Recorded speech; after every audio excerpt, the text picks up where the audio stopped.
to this edition of the Yahweh Vlog. I'm your host, Craig Wynn. We are going to continue our series on the Mother Goddess. In this case, we're going to delve deeper into the events of Gan Eden. The narrative that God provides turns out to be prophetic of many of the issues that have been raised by this cult that has sought to discredit Yada and Yada Yahweh. And God had a lot to say about them, and it was not kind. But before we go there, since Dode, our Messiah and King, known as David, our Savior and returning King, had a lot to say of them as well. He recognized that he was the tree of lives and that I am the tree of knowledge as it relates to Yahweh's plan, and that we are intertwined. And so he is the one who used the verbal root of tree, which is atzeh. Etzah is the feminine of tree, is how it's used in the presentation of the Choder. Speaking of the etzah that is diath, the tree of knowledge. The verbal root is atzah. It's written identically in the Hebrew. It's just vocalized slightly differently. But it is the actionable root that defines tree. And here it is. This is what Dode used it to say. And the one who closes, the one who shuts out, this is the advice and counsel regarding the totality of the plan and its purpose, as the instruction is provided after consultation and calculation, all to assist in the decision-making process after thoughtful deliberation. Their eyes to the proper and full accounting and the overall determined value of the thoroughly considered and recorded plan. That one, nothing more than an annoying insect, malicious, blood-sucking mosquito, and hypocritical pursuit of slanderous and malicious speech. So someone who would try to foreclose on the tree of knowledge, on the Etzah Dayath, who is the Choder. Therefore, on Yada and Yada Yahweh. That one, according to our Messiah and King, is like an annoying insect, a malicious, blood-sucking mosquito, and hypocritical pursuit of slanderous and malicious speech. Hallucinating and confusing in a perverse and irrational manner, becoming entirely evil, determined to advance that which is completely wrong, doing so in the end and thereby perishing in their depravity. That comes from Mashal Word Pictures, Proverbs 16:30. You can rest assured, particularly after our venture into the 33rd, 4th, and 5th Psalms, the Mizmor of Dode, that our Messiah and King is fully appraised of the hideous actions of this mother goddess cult, and he is disgusted, as is God. And it tends to hold them accountable and wants us to present these prophetic insights regarding them to annul everything that they've attempted to do. So God hasn't heretofore, as he has presented the conditions in the garden, missed an opportunity to paint portraits with words. So we should expect nothing less going forward. After introducing the fellows who would serve humanity over the next 6,000 years as the tree of lives and the tree of knowledge, he turned his attention to the man that he conceived to benefit from them. It reads, Yahweh Almighty relationally grasped hold of the man, Adam, and he settled him restfully in the Gan, this sheltered and protective garden of Eden, of great joy and pleasure, total satisfaction, to work it, to labor in her, to serve within it and cultivate it, and to closely observe and carefully consider it, to pay close attention. This is Abad and Shamar. These are the things that Adam did not do. He was not observant, not at all. He did not work. There's no indication he did anything that could be considered valuable, that he made no contribution. He was conceived to be observant and to make a contribution, and he did neither. So it's important that you know how he was introduced. Most people don't know that Adam was specifically conceived and placed in this sheltered garden so that he could make a contribution, so he could abide, so he could work, and so that he could closely examine and carefully consider what was there. This is what God wanted. This is what God expected. This is what God wants from you and me. This is what he expects from you and me, for us to make a contribution and for us to be observant. If you are not these things, you will not be invited back into the garden when he reopens the doors to a larger garden, our planet, on the 7th of October, beginning of Sukkah in 2033. This is from Bereshith, Genesis 2:15. Well, clearly, fathers lakach. They grasp hold of their children so that they can stand up and walk with them. That said, there are 5 hands in Yahweh's name. I don't know if you know that, but there's 2 men standing up, reaching up. Each of them have a pair of hands. And then you have Yahweh's hand with his upper arm coming down, his forearm reaching out with an upper hand being extended to those 2 people standing up, reaching up in his name. So there are 5 hands in Yahweh's name, with the largest of them reaching down and out to the people in his Shem so that he can grab hold of us and lift us up, as fathers are wont to do.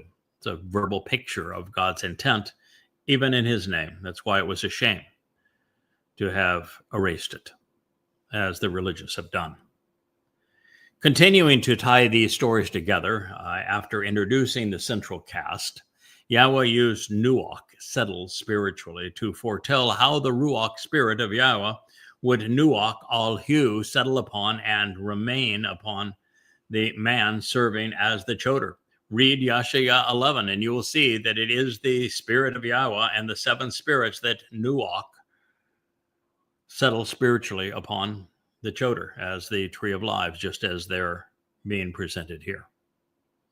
Now, the realization that Gan is from Gana and means to shelter, to protect, to cover, and defend reminds us that the intent of Sukkah, shelters, is identical with that which is being presented here, because it is from the verbal root sakak, which is defined identically: shelter, protect, cover, and defend. The name of the garden, of course, we know is Eden, and it means joyous. The letters forming this delightful moniker reveal that the doorway to life can be seen here. A marvelous pictorial presentation of what God was trying to achieve, especially since he asked us to be observant. The doorway to life can be seen here. Now, this means that we find Dode as the tree of lives because he opened the door to life on Passover when he fulfilled it in 33 CE in his second of 3 lives. We're reminded that this man was conceived to abad, to work with God, to make a contribution. And that means that we should as well, whenever and wherever we are planted. It is our highest calling in life. Moshe, Dode, Elia, and Yada. We all serve as examples of men whose lives are committed to collaborating with Yahweh and doing whatever he requests. And as we know from the Torah, God's foremost request of us is to shamar, to be observant. What's the purpose of being observant? You look with your eyes, you see the very testimony of God, you ponder it, you come to conclusions, you come to learn, to know, and to understand. And so you're in a position to have an intelligent conversation with God, to do as God would have us do, to learn from him, to grow. These are the purposes of being observant, closely examining and carefully considering his revelations. When we do these things, we're rewarded, as has been the case with examining these events pursuant to the garden. We will be rewarded for closely examining them, carefully considering them, particularly how the characters in this story relate to one another, and even the trees as central characters in this narrative. Now, right from the onset, as a caring father, Yahweh provided instructions for us to follow such that our lives might be long, productive, and fulfilling. This is the very first thing communicated between God and man. And you'll notice that Yahweh did the talking such that Adam listened. This is the pattern God established for our benefit. And while we remain on the earth, it continues. In other words, stop praying. Start listening. If you're yabbering to God to tell him all the things you want, you are not part of his family. He is not listening to you. It is our responsibility to listen to God and then to respond accordingly. If you don't listen to him and you're talking to him, praying to him, then I can assure you, you are not on the same page with the Almighty. Yahweh, who is God, he provided direction. He instructed. He spoke clearly and unequivocally with authority to benefit and equip the man on an ongoing basis, written in the Peeled and Perfect third person, masculine singular, concerning the man, saying, from every tree of Ha-gan, of the sheltered garden, you may continually and actually eat. From every tree, you can continually and actually eat. You can genuinely devour and consume consistently and enthusiastically, being fed and nurtured. Call infinitive, call imperfect. Imperfect means ongoing. This was not a one-time event. You can consistently and continually eat from every tree in the garden. So they had the opportunity to take their choice. When Yahweh shared this instruction in the Peeled and Perfect, he revealed it, what was really just for man's benefit, and saying that it would affect his life in a meaningful and ongoing way, just depending on how he responded to it. This is to say that the shawa, the direction and instruction, was enabling and sustaining.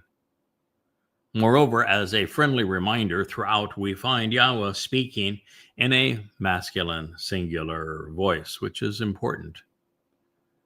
Now, while it's subtle, all actually means that God was over the man, as well as in proximity before him. It is important because God can't become a man. God is not a man.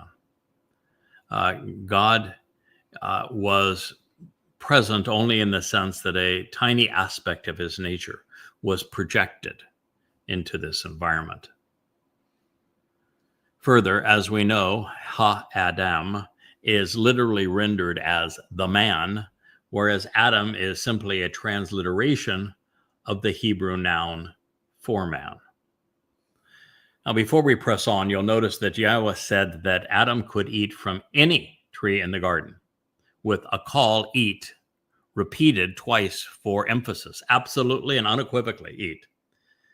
This is important because Chawah misrepresented this instruction in her discussion with Satan. And then addressing the tree of knowledge, a call was negated and not repeated, buttressed by the imperfect conjugation to say, you should not make a habit of continually eating from it. This is because, as a consequence, during a day, you will absolutely die, with Muth repeated to underscore this consequence. Also, please note, Yahweh's subsequent instruction pertained exclusively to the tree of knowledge. This is because he didn't want its purpose preempted or its fruit consumed before the door to life was opened. However, God continued, from the tree, the etz, this productive, upright life with firmly embedded roots and branches, which reach up to absorb the light of the sun, from atza, as we know, and etza, to provide counsel and advice through diligence and effort on the entirety of the plan, for the purpose of developing a backbone while overcoming challenges to advocate a proper response. Of ha-dayath, of the knowledge, of awareness, of skillful acquisition of important information through observation, along with the exercise of good judgment, leading to understanding, the ability to make rational connections between appropriate aspects among discernible and discoverable evidence, by being discriminating, perceptive, and judicial. It's a noun that is based upon the verb yada, to know in a relational sense, becoming aware and familiar of tob, of good, proper, productive, and pleasing.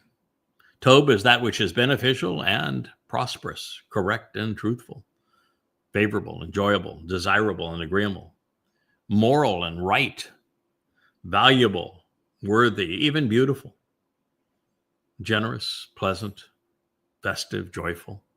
All of these things are tob. And also of ra, bad, wrong, troubling, and harmful.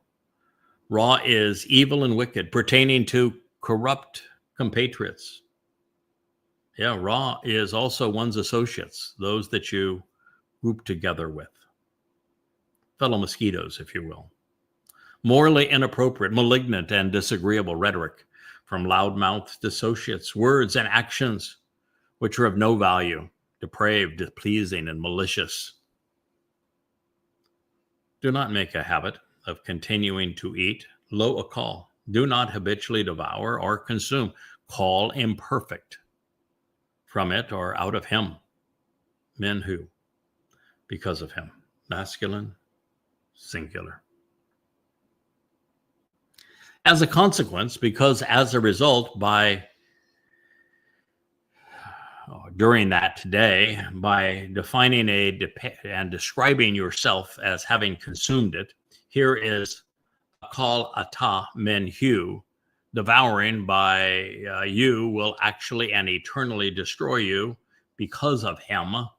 It's the call infinitive, where the verb takes the attributes of a noun in the construct form, a literal verbal noun, binding the action to you. You will become what you eat. You will come to personify death, if you do, and you will die, ceasing to exist forevermore. You will perish, removed from the living, eternally destroying your soul. Barashith in the beginning, Genesis 2:17. Since there was no religious, no political, no conspiratorial corruption in the garden, there were no militants, lies, or liars. There was no merit in pursuing an education on what's wrong with these human contrivances. As someone who has written 13 books systematically refuting Christianity, Judaism, and Islam, I know that the process of excoriating these plagues is laborious. It's frustrating. Indeed, it can be miserable and exasperating at times due to the proliferation of logical fallacies and immoral principles. And it is of limited utility. since there are far too few who capitalize on the monumental undertaking and many who viciously condemn the result. And yet, Yahweh recognizes that today, Babel, Twistianity, and Goddamn Religion, there's 13 books under the Yada Yahweh series, free at yadayah.com, are actually required reading, because the clutter must be cleared away for the truth to be seen. What was deadly then is now essential. Yada Yahweh and the Yahweh vlog have quite literally become the tree of knowledge, without which there is no way back to Dode and the tree of lives. And this is why we're told that prematurely devouring it would be destructive, leading to continual and unrelenting death. My good friend Rich, the king of the cables, has recognized I got a little scratchy throat, and he brought me even more green tea. Wasn't that kind of it? Because of the scene that he had displayed here. You saw him walk around the studio. Now you know for certain that this camera that is panning the great outdoors, that this camera, if I see, I just touched it with my hand. That's at the end of my desk. That is the view that we have now over my left shoulder. I'm looking at exactly that same view with that light ball that's floating around in the swimming pool and the ocean in the background. It is a lovely setting that we get to broadcast these programs. It's like being in our own Garden of Eden. I'll pay more attention next time. Pardon? I'll pay more attention next time before I walk in front of the Yeah, I bet you didn't know that that you were doing so. But it was very kind. I'm just pointing out that it was considerate of you and kind of you to recognize that I did have a scratchy throat, and that it's good that I have more green tea to resolve that. So here we are. We've been told by Yahweh they can eat anything they want, free will and all. But with this one tree, it happens to be the tree of knowledge. God says nothing about the other tree, the tree of lives, premature. He just said, on this one tree, if you eat from it prematurely at this time, the consequence is death. It's premature. You are not going to take the fruit of this tree before this tree is ready to offer its fruit. And this tree isn't actually ready to offer its fruit for 6,000 years. It's coming up. Yeah. Some 32 years shy of 6,000 years to be exact. This tree was called back into action and began to grow to offer its fruit on Teruah in 2001. So we are now 24 years into the production of the fruit of the tree of knowledge. It is all being shared with you under this series. This is the Yada Yahweh series, To Know Yahweh, rather appropriate title for the tree of knowledge. This is the first of 35 books in that series. It's called An Introduction to God, which sounds appropriate, doesn't it? This is volume 1. It is Debatim Words. 34 volumes follow this one. And so it just wasn't time yet. It would be another almost 6,000 years before the tree of knowledge would sprout up. And that tree of knowledge was introduced again by the great prophet Yeshaya, Isaiah, when he spoke of the choder. The choder is a stem off of the main branch, used as a title to describe stem, branch, sucker, to describe that, yes, this is a tree. Those are things all related to trees. And it then says the next thing, he's rooted, deeply rooted, Sheresh, which trees are, that he is a Nazir, which means that he is an observant branch. Again, another tree reference. And among the 7 spirits that are offered to him, the fourth, and the fifth are Etzah, the tree of Diath, knowledge. So clearly, when we're speaking of the choder, he is the one who is para. Specifically, we're told that he is para, which means he's fruitful and productive. He is the tree of knowledge, and that tree of knowledge would not be called into action to bear fruit until it was time to be consumed by Israel, so that they would understand what was right and wrong about things like Judaism and their issues related to politics and not trusting Yahweh, as well as what Yahweh's message was actually all about all along. So what was of negative consequence prematurely is now essential. Yahweh, this Yahweh vlog, have become the tree of knowledge. And without them, there is no way back to David, because I was the first to present David as the tree of lives, affirming that he fulfilled Pesach, which opened the doorway to life, and that he lived 3 lives, 2 of which already, and the third one upcoming with his return with Yahweh on the day of reconciliations in 2033.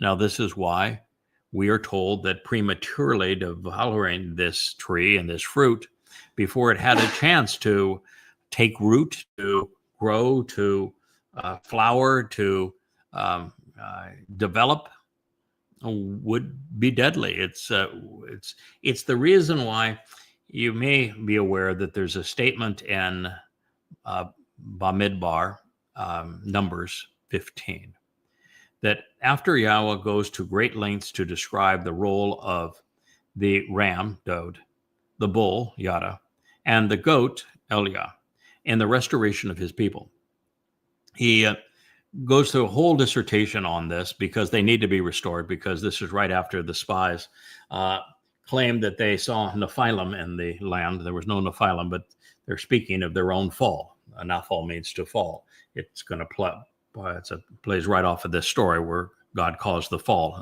of man. And he said that everyone over 20 is going to die. And they did. Except for 2 men, the 2 men that were exceedingly courageous and bold. But all of the others, particularly those that saw the imaginary giants in the land, they were going to die. And that left only those who were under 20 years old to wander 40 years in the wilderness to get their act together so that they could finally be taken to the promised land. And at the end of that narration, we have Yahweh presenting the plan of restoration with the ram, bull, and the goat, and a very detailed and inspiring, uplifting presentation in Bamidbar Numbers 15. I've done a program here on the Yahweh blog about it. Then that transitions into God speaking of a man who on the Shabbat, which would be the 7th day, and we're approaching that now, uprooted 2 trees. He didn't pick up sticks, as it is claimed, that he uprooted trees. And in the process of doing that, Yahweh said, no, that won't work. You need to kill him. You need to understand how serious an affront this is to my plan. These trees cannot be uprooted before their time. Without these trees, there is no way back. You need the tree of lives. You need the tree of knowledge. And there it is, right there in the midst of the Torah, and a very descriptive presentation indeed of precisely why you can't deflower and consume this fruit of this tree before it's ready. It's counterproductive, and without it having the chance to grow and develop and produce its fruit, to be productive this way, be fruitful in this way, the Torah would be inspired by the 7 spirits of Yahweh as that tree, then there is no way back to Dod, because no one knows what Dod accomplished, opening the door to life. So this is very, very serious with Yahweh. So anyway, that is exactly how it would all transpire with Yada Yahweh, reintroducing mankind to God's plan to enable the Bereth through the Mikra as prescribed in the Torah and fulfilled as is portrayed throughout the Nabi prophets. Without this knowledge, there is no salvation. There's no reconciliation. There is no eternal life. the lesser luminary would have to serve as a sign of the Moed to reflect the sun's brilliance. Since we must address the realization that once introduced, nothing more is said about the Tree of Lives, let's continue to pursue the reasons that fruit of the Tree of Knowledge was protected by God and why it was coveted by Satan. Because it is the Tree of Knowledge then that would introduce the Tree of Lives. And this is going to also explain why Chawa coveted it too. And with that in mind, I think the answer is fairly obvious. Without Dyath presented by Yada and Yadayawa, no one on earth is aware of what Dode accomplished by fulfilling Chagmatsa. So it's not only that Dode became the Tree of Lives, is that without Yadayawa and Yada disclosing that to you in these 35 books, all free at yadaya.com, no one knows what he accomplished. There is no eternal life for anyone. And since God chooses to work through people in this regard, he chose these two trees. He discussed them and introduced us to them 6,000 years ago. And they're just now being properly identified. So, without being aware of what Dode accomplished by fulfilling Chagmatsa in particular, there is no entry into God's covenant family. And without Yadayawa, no one knows that Dode fulfilled Chagmatsa, much less even realizes what Chagmatsa represents. That is the fruit of Yada, the Choder, and Yadayawa.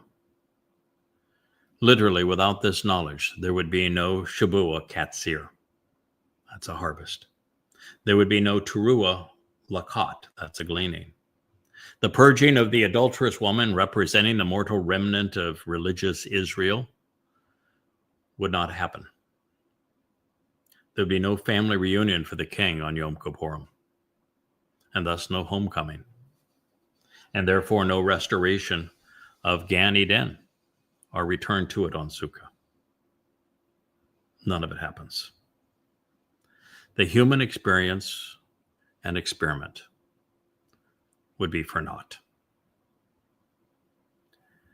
As such, Et Dyath and its Choder, the stem off the main branch, who would become the living embodiment of the Tree of Knowledge, well, he was worth protecting by Yahweh to give him time to learn and to bear fruit. And this explains why Satan and Chawa covered it, why they wanted to control it, why they chose to devour it, thereby eliminating its productiveness. This story is about painting a picture of the parameters and environment Yahweh favors to enjoy the kind of relationship he envisions with mankind. This is something God wants us humans, because a select few of us are being afforded the opportunity to return to this Gan Eden. And for this to occur, the Tree of Knowledge must be restored and explored. It must bear this fruit. Also, this narrative explains how, why, when, and where man's relationship with God was destroyed. This is something which must be understood, of course, if it is to be restored. You have to know where you went wrong to get it right. For this to transpire, the lessons that very few have considered must be presented such that they are understood, and that the instruction then becomes actionable, tangible, rational. This is the reason Yadayawa was written, making it evident that it has become the Tree of Knowledge. Please pay attention. And if I may, this volume, the most recently published, speaks of all that's going to occur over the next 8 years, so that you're in a position to capitalize upon the Shavua harvest, so that you're there as someone acknowledging and contributing to the Teruah gleaning, so that you're celebrating the sacrifice of the Adamah Parah on the 24th of September of 2033, year 6000 Yah, and are among those cheering the return of Dowd as the Messiah and King, our Savior, with Yahweh on Kippurim, this homecoming and family reunion, so that we can take responsibility for the mortal remnant of Yisrael that is allowed to re-enter the Garden of Eden, and we can instruct them based upon the tree of knowledge.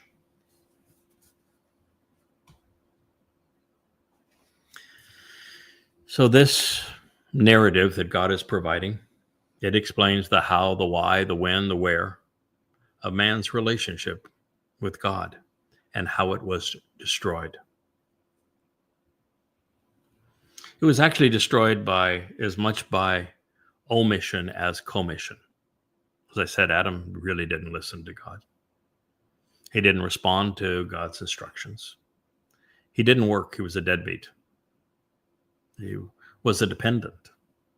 He couldn't be trusted. And he did what he was asked not to do.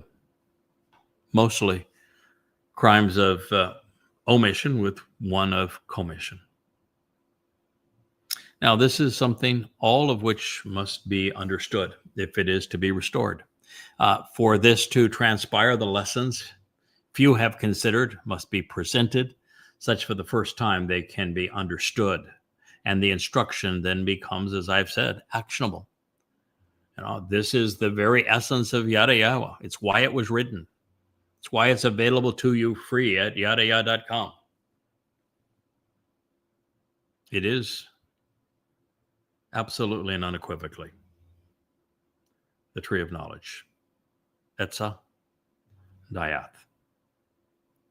Now, equally insightful, every story that we have returned to reconsider in the Torah, God's presentation has turned out to be prophetic.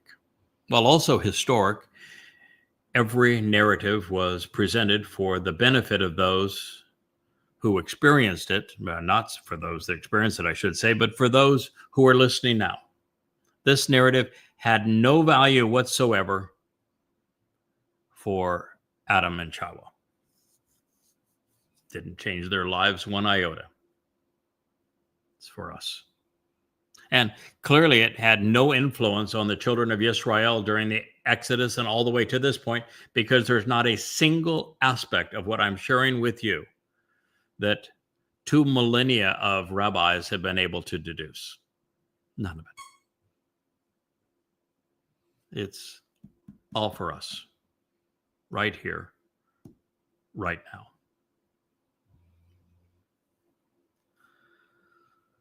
So while historic, we are the beneficiaries. We are learning from it now as never before. So realizing this, Yahweh was able to convey the events in the garden in a manner that would resonate with us, would guide us at this time. And doing so when the situation is now dire and the lesson is essential. And without it, the whole human experiment is for naught.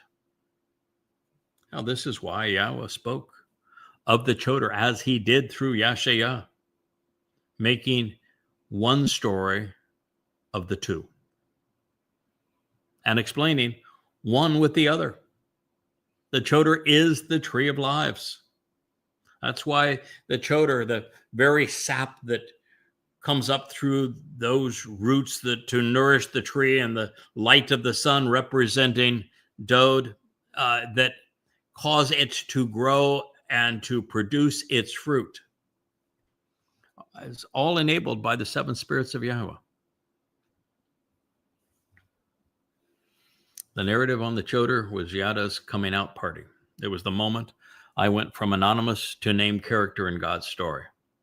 Returning back to Eden, I now have a full understanding of why that is. I will accept my responsibility. I will be as productive and fruitful as is possible. I will stand the storm. I will be like that marvelous tree that you'll see in the broader shot that stands over my left shoulder, the one that has weathered the storms and stood beside the sea for all to see. Well, in this narrative on a man and a woman, of God and the adversary of two trees, knowledge becomes the star of this show. It leads to life. And it is only when we come to appreciate the interactions between these individuals and ascertain their intent and their contributions that we find purpose in our lives. And so by featuring the tree of knowledge as the lead character throughout this story, both in the closing and the opening scenes of this narrative from our God, pursuant to the events of the garden, we are being invited to come full circle. From the garden to the garden, from the tree to the choder.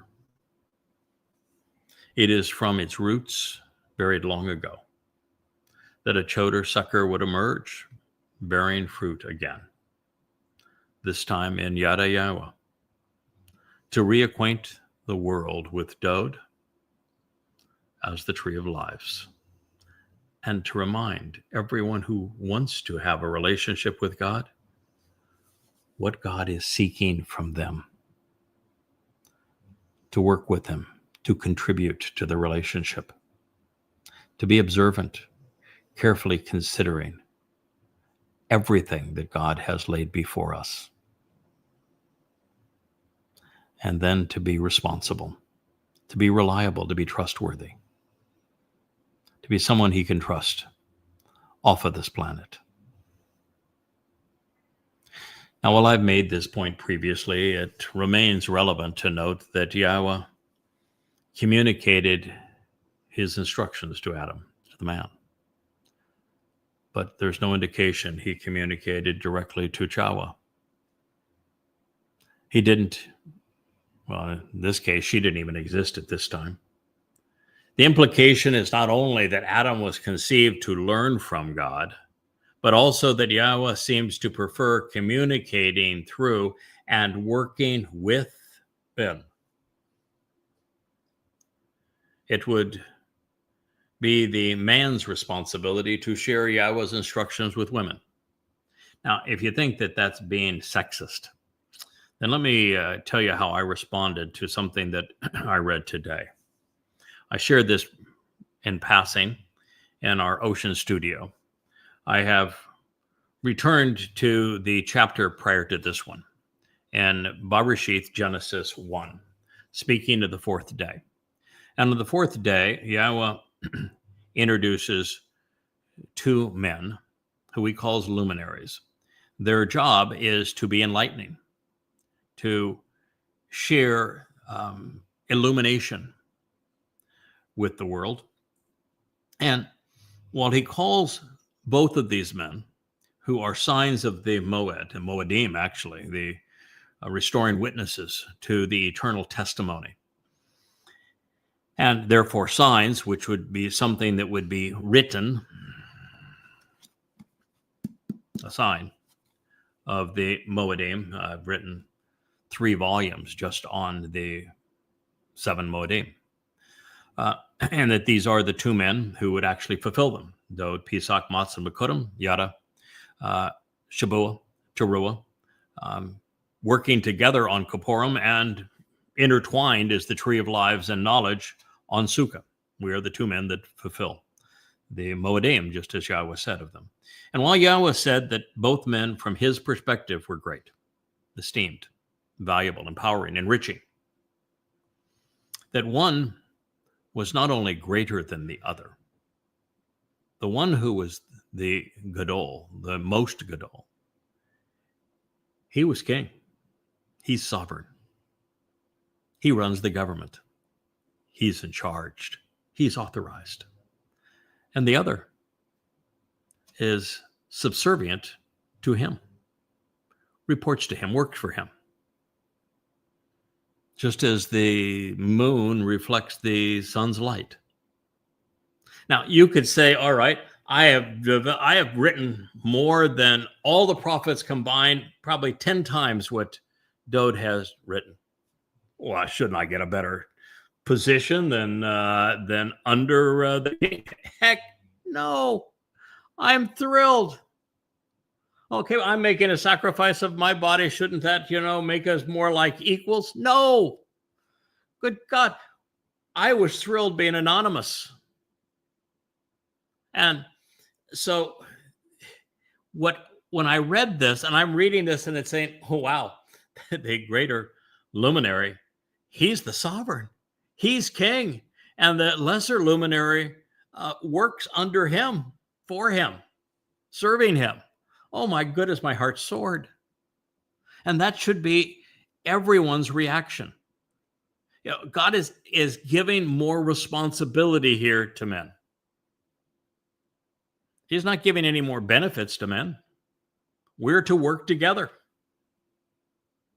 But the one that has the responsibility has the less beneficial part of the deal.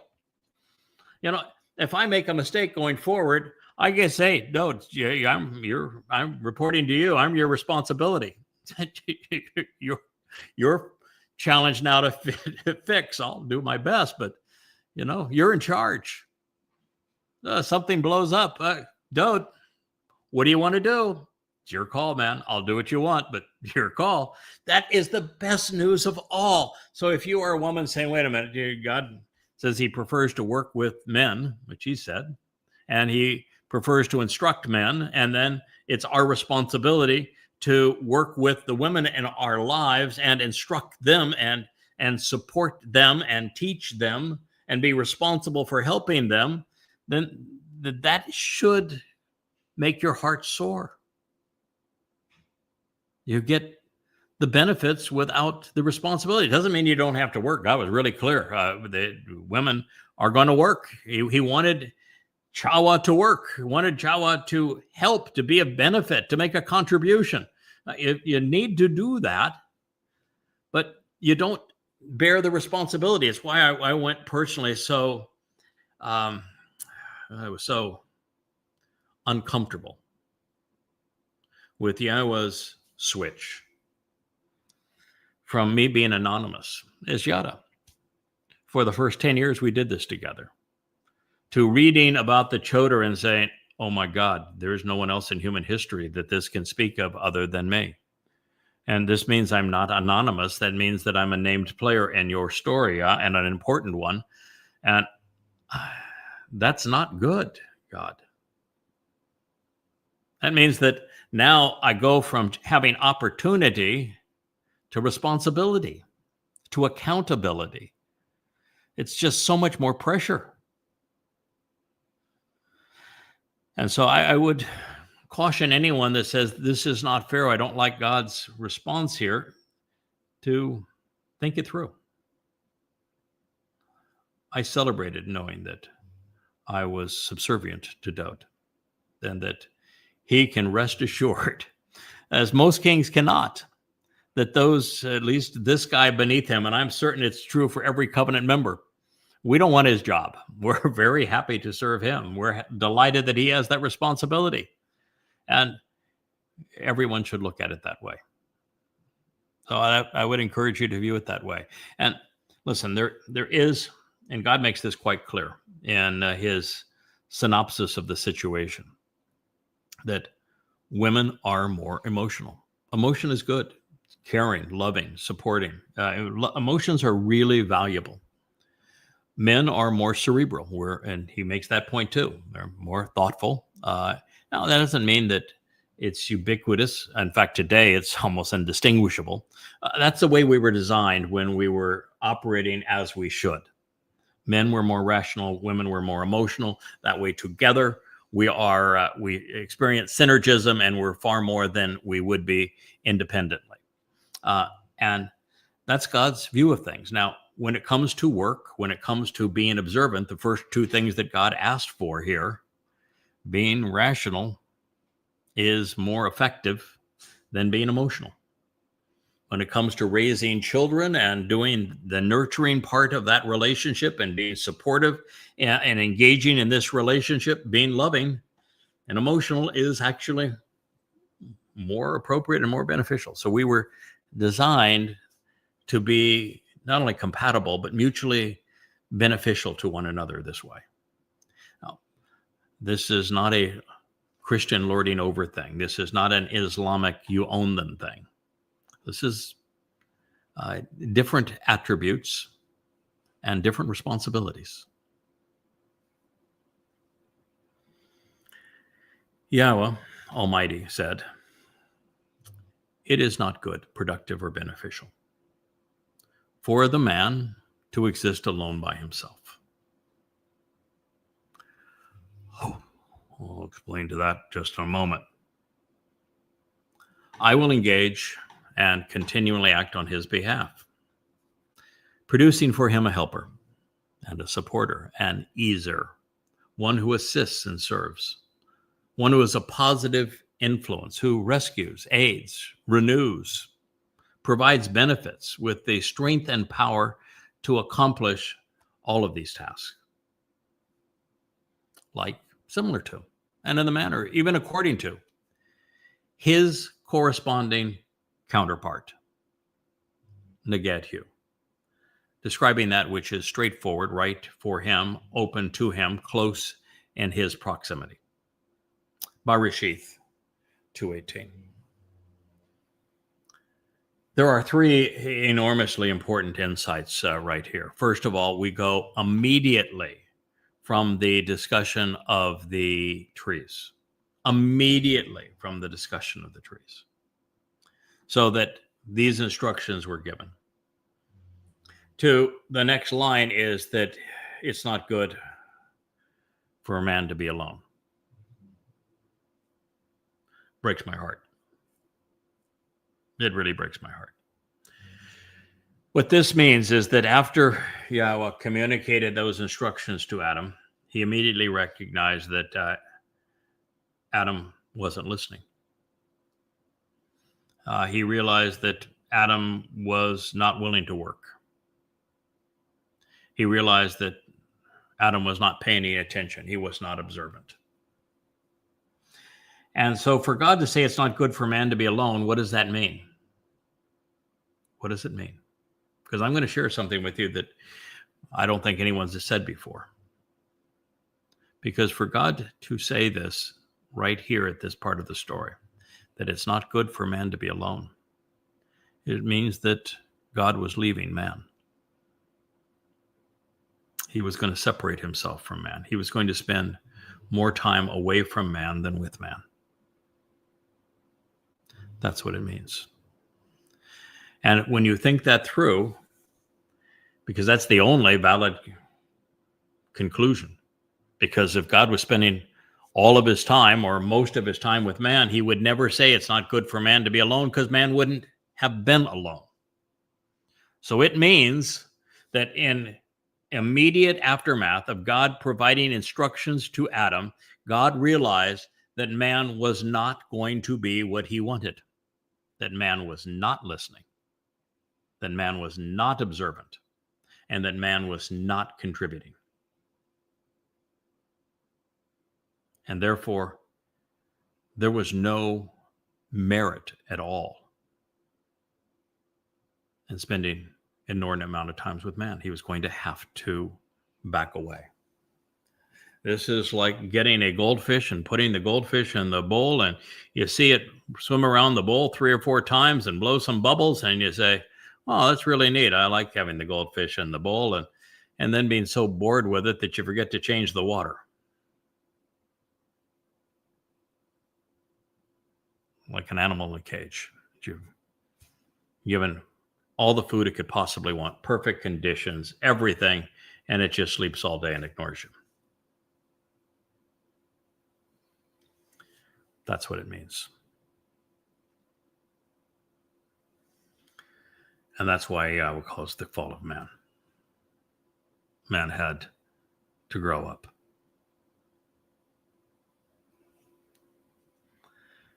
The other things that are interesting is that when God chose to engage, he wasn't just letting that goldfish in the bowl swim on its own and die. Nope.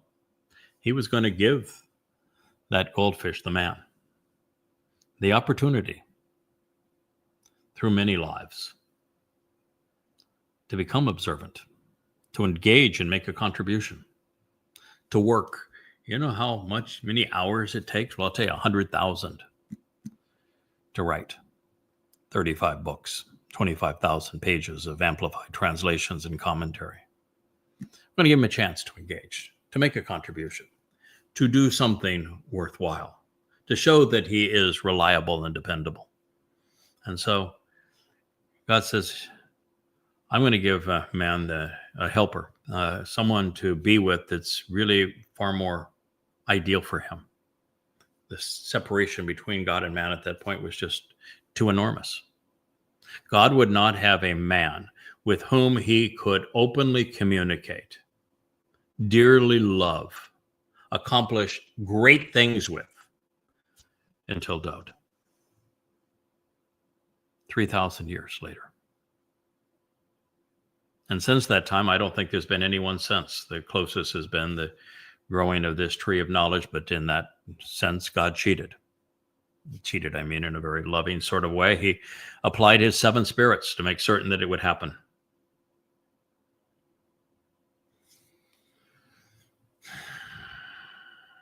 So there we are. Now, there's another aspect of this. When Yahweh says that he created woman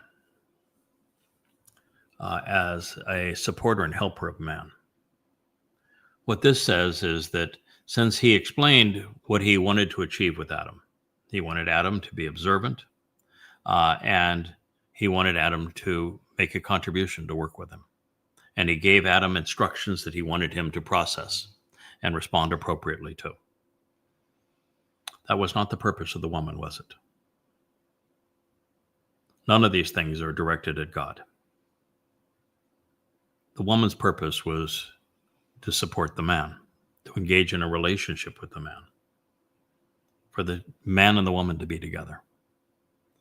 So you can say from this that man was created to engage in a relationship with God and flunked it, by the way, that opportunity. And that woman was created to engage in a productive relationship with man. She also flunked that responsibility.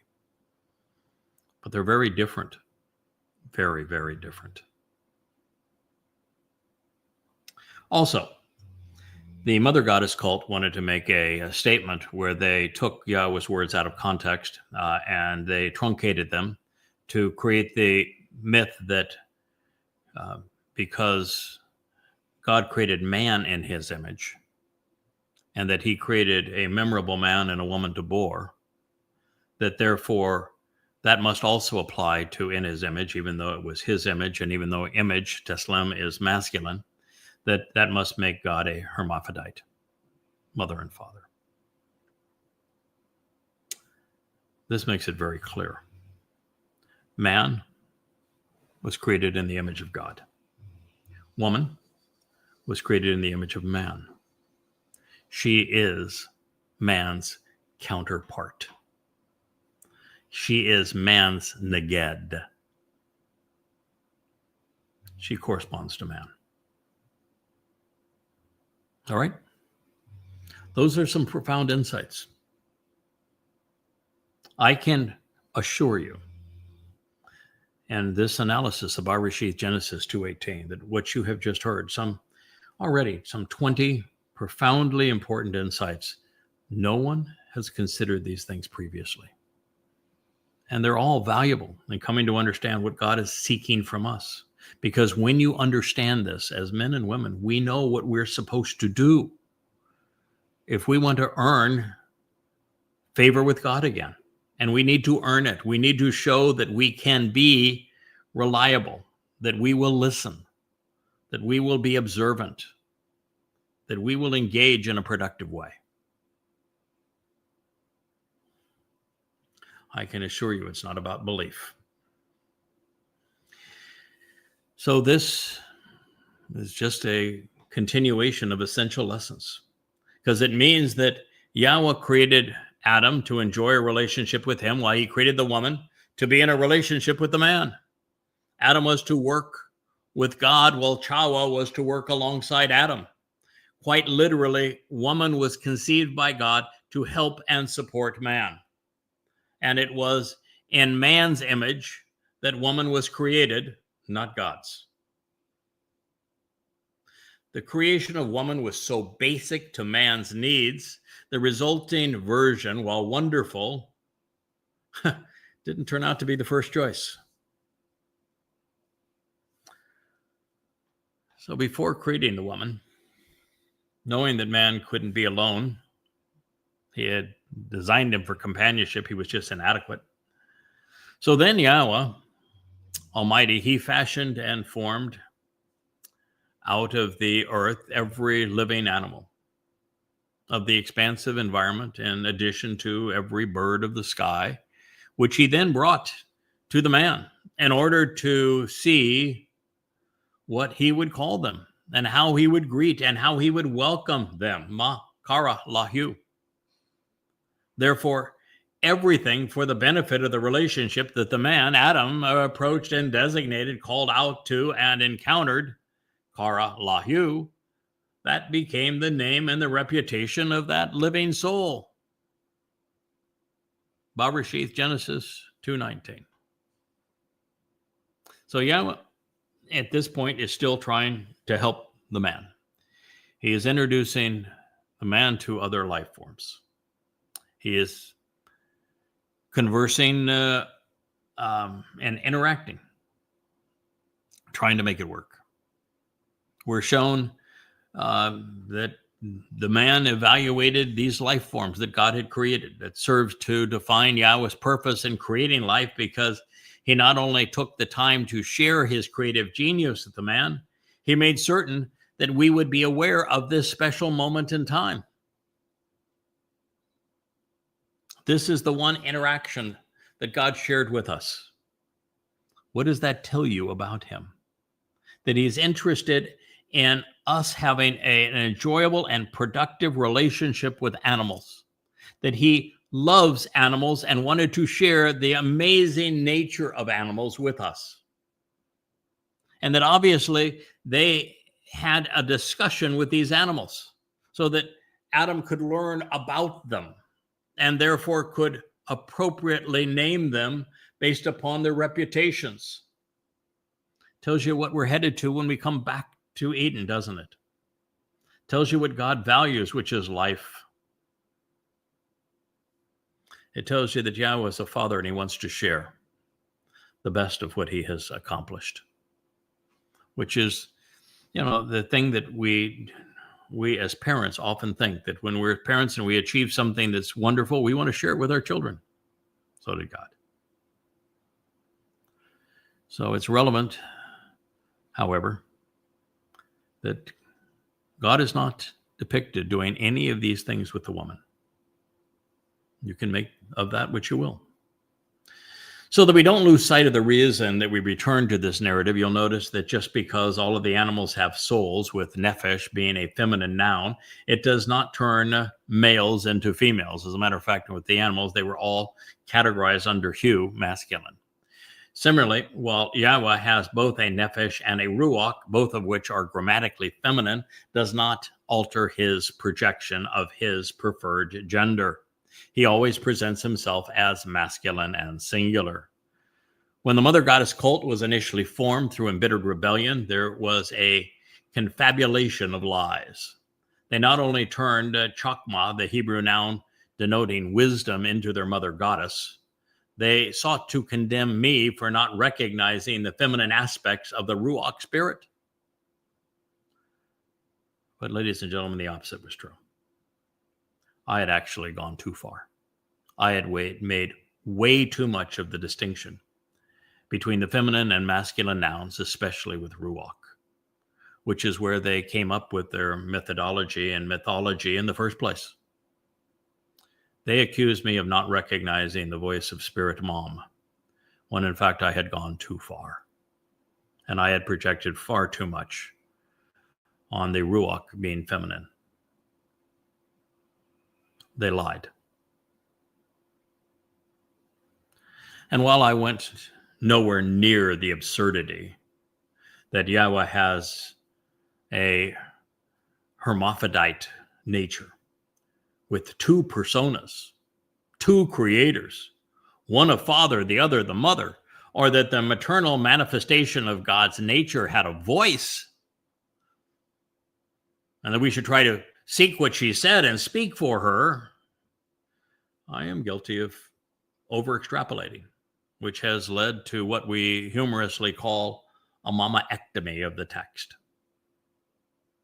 Now, just as this experience with the animals was conceived by Yahweh as a learning experience for Adam, such is the nature of the Torah and the Nabiim for us. For example, I have often considered God's narrative regarding these trees in the garden and of Chawah's response, denoting an entire family hour and the Yahweh blog just a couple of months ago to the very nature of Chawah in the garden and her relationship to Adam.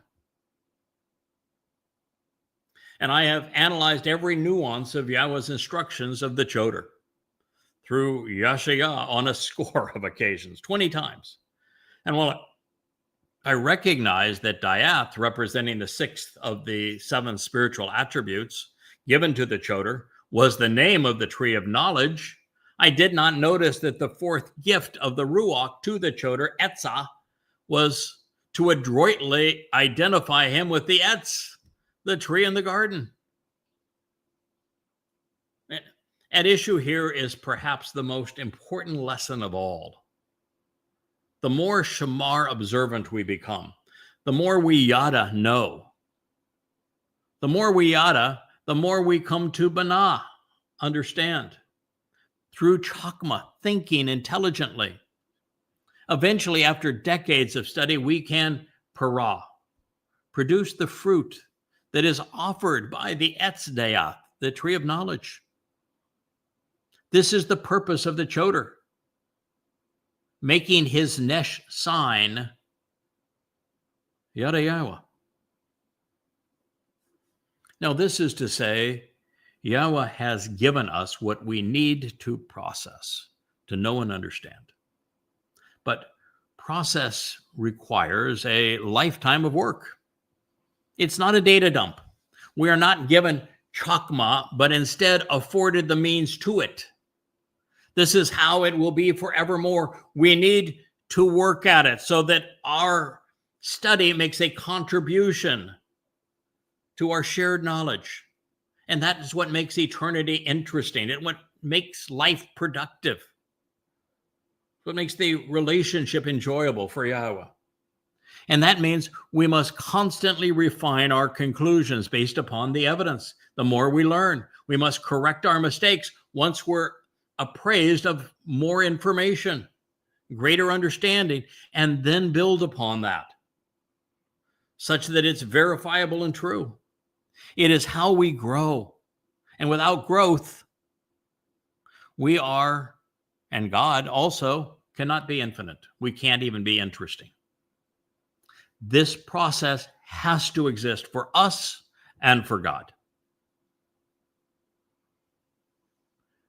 So returning to my misappropriation, whereby I pushed the envelope of Hebrew grammar too far, which means the mother goddesses flat out lied. Regarding Ruach, my projection of femininity appeared necessary to explain something that Dode later resolved. I learned more. I learned something no one had ever seen in all of human existence. In this case, I learned from our king. At issue was the mechanism behind the matzah and my confusion over why we were asked to approach the Isha, which is the feminine rendering of fire during the Mikra.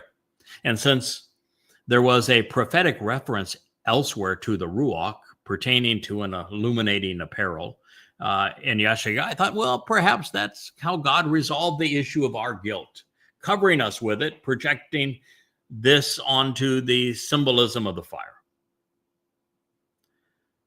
However, matzah is not about the addition of something, but instead the removal of the contaminating fungus of yeast, representing religious and political guilt. It's not covered over with light. It's taken into the ultimate darkness. So the moment I came to realize that Dod's Bashar body fulfilled Pesach, opening the door to life, making him the tree of lives, and that his nephesh soul, feminine, carried our guilt away, depositing it in the darkness of Sheol on matzah, never to be seen again, my conjecture regarding the Spirit's garment of light became unnecessary clutter. Similarly, I came to realize that I had been wrong regarding the Ruach departing from Dod during his fulfillment of the Mikra. That's what I read into. My God, why have you forsaken me? But it's Yahweh separating from his son, not the Spirit.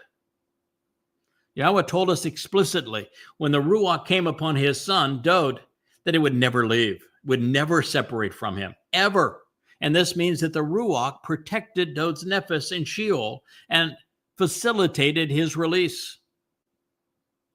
Now, this realization leads to another. Since the Spirit entered Sheol, the place of separation from God, the Ruach cannot be Yahweh, but instead is a manifestation of his influence, a projection of his power, of his protection. The Spirit of Yahweh is the most powerful and capable tool in the universe. Yahweh sent his Ruach, the Spirit of Yahweh, to reside within the Choder. That does not make the Choder Yahweh. It does not make the Choder a girly version of Yahweh. It doesn't make the Choder a mother. The Spirit of Yahweh is a projection of Yahweh's influence, his protection. It's not God.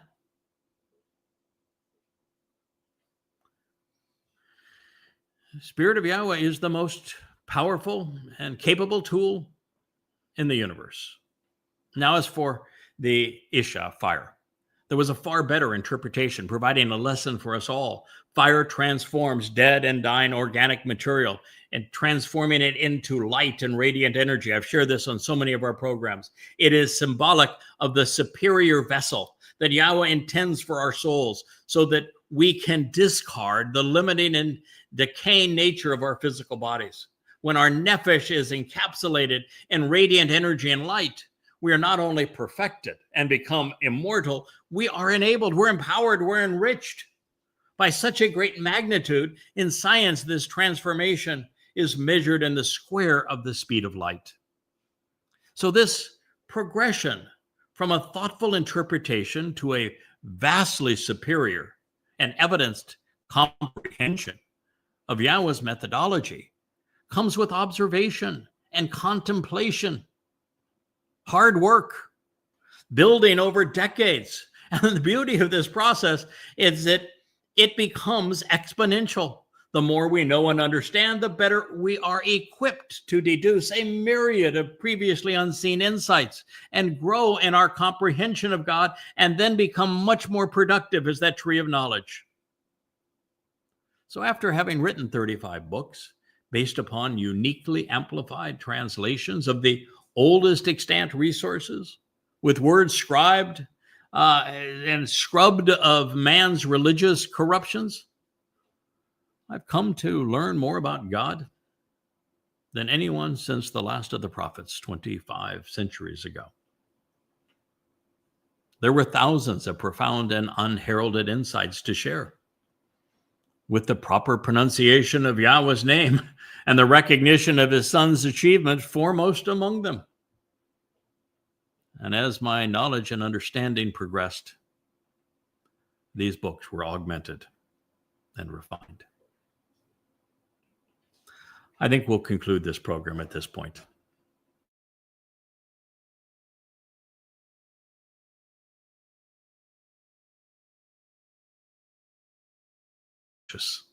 Thank you for listening.